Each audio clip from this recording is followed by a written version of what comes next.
welcome to What's Your Home Story. This is Vidya. This is our September garden tour, and as you can see, this Dahlia is the star of the September garden. There are many flowers, but don't get me wrong, this one is the first time I'm trying a Dahlia in a pot. This one was totally washed out. It was a very light color in the July garden tour, as you can see. Now with the cold, all the colors are very vibrant, so that's why this is the star. And like last time, I am combining both the front and the backyard gardens. So let's start the tour.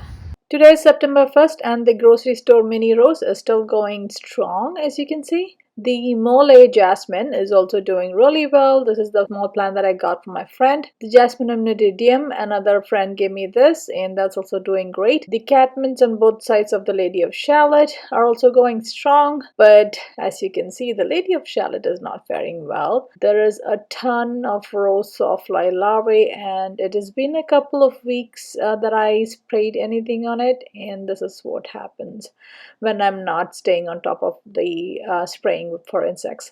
The Nelly Moser clematis is also putting out a few flowers here and there. The hydrangeas have turned color, and here I have a mum that's full of buds. That's my coleus in a planter, and a couple of balsams. More mums here. Again, these will bloom next month. Calabracoa in the hanging basket is still doing good, and my Encore azaleas are starting to open up this year. They are at least a month late. The Queen Elizabeth rose is putting out more flowers here and there, and as you can see, the color is a little deeper as the weather gets colder. The Japanese anemone has a lot of buds. I divided these last year, so I have it in two places. This is a yellow mum that I added in last fall, and that seems to be budding. Behind the mum, we have the hardy hibiscus, which took a rest for like 3-4 weeks and then is blooming again now. Here we have the wild white aster. It blooms very profusely and also spreads like crazy. This was a division from a friend, I think a couple of years back. We have a couple of balsams or Chinese impatiens and then a spider mum there. In the corner of our yard, we literally have a Chinese balsam forest. I have to keep removing them.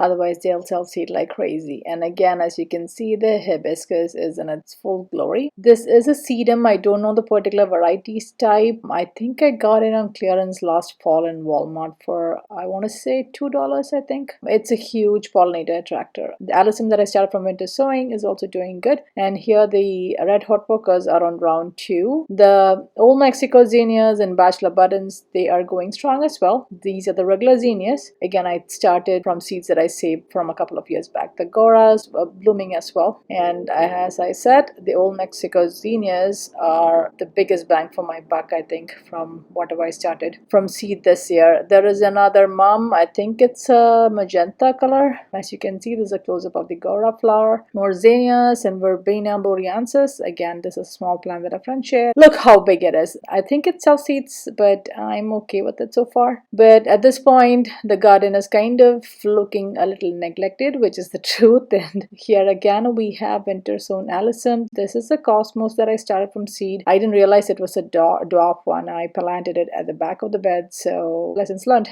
for next year. This is the other Japanese anemone I mentioned. Thankfully this year the baptisia has grown so big that it's giving enough shade for the anemone. Here I have a chamomile. See, as you can see, the anemone is doing really good. The previous years the baptisia was way smaller and it was too sunny for the anemone, and it used to get dried up by this time. On this side we have more Old Mexico zinnias and then the sedum autumn joy. Some birds have been eating the leaves of the sedum, as you can see. See the close-up, but I love sedums. Out here again we have more of the traditional zinnias, and can you see my cardinal vine up there on the back? This is a new marigold that I planted this year from seed. This is called Mission Giant Yellow, very cactus zinnia type. A new white lantana is out here. The sunflowers, these are the last ones of the typical yellow. Here's a close-up of the cardinal vine.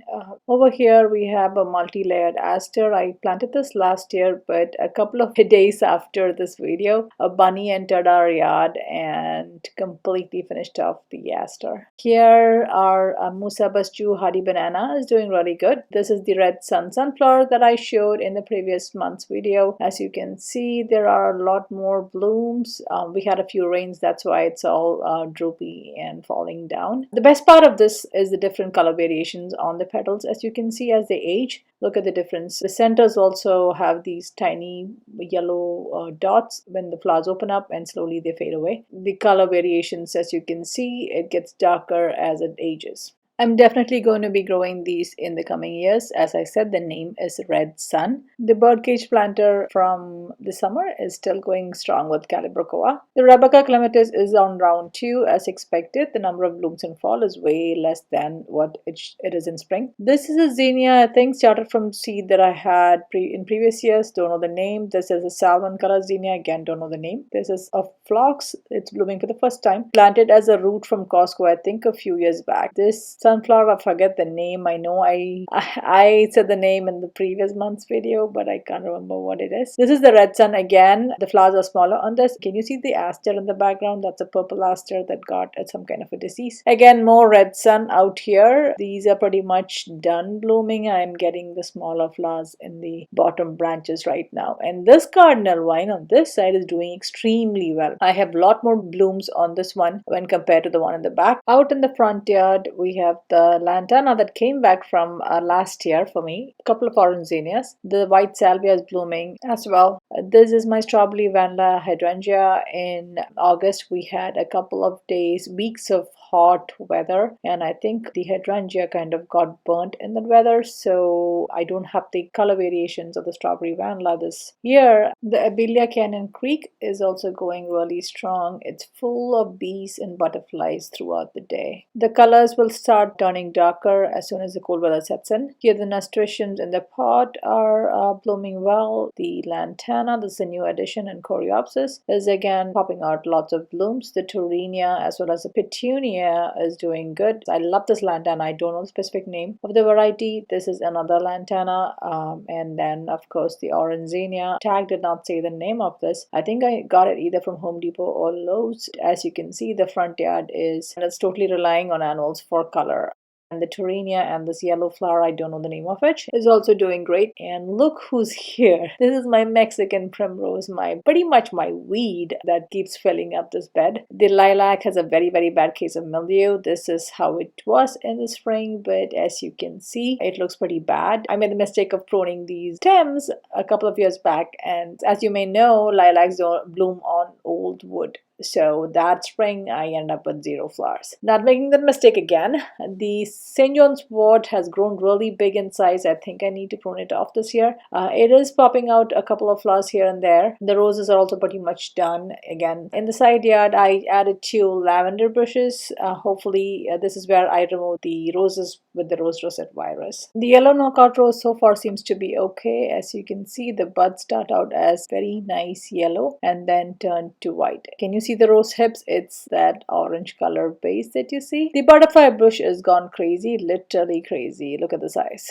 This is my cardinal vine. Again, the view from the other side of the fence. This is Gomphrena. I had both the typical magenta color and the white one. The white one seemed to have taken off really well while leaving the magenta one behind. The hardy hibiscus in the back has a lot more blooms. It looks like July actually, whereas we are in September. I've never seen it bloom this much this late in the season. So this is a really, really pretty sight to see. I was expecting it to be done completely by this time. This is the Lady Darlene Dahlia. Again, with the colder weather, it has brought out the colors in the flower really, really well. In the summer, I think in one of the videos I shared earlier, it looked like this, pretty much washed out. Can you imagine? It's the same flower.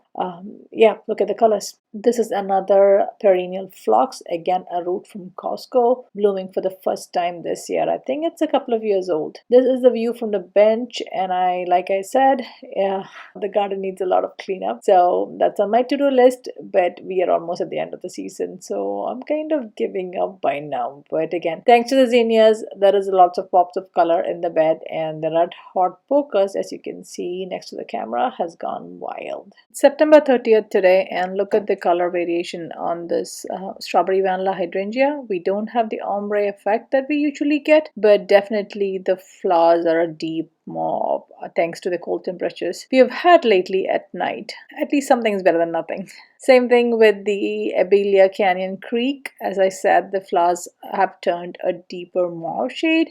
Even the, I don't know what this part is called, the bottom part of the flower, once the flower falls off, even that has turned really deeper color. There's some lantana out here, and then the head planter with the vinca and the lobelia is still going strong.